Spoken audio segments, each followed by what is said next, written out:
मन के प्रीतिया बा तोहरा से लागल, दिलवा भइल बाटे पागल।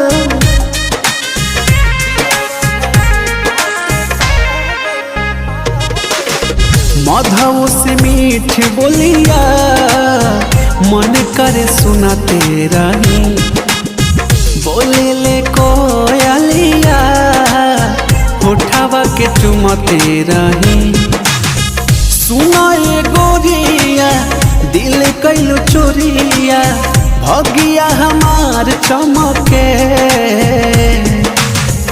ए धनिया हो दिल जनिया हो, जिंदगी में आइलू बहार बन के हो। ए धनिया हो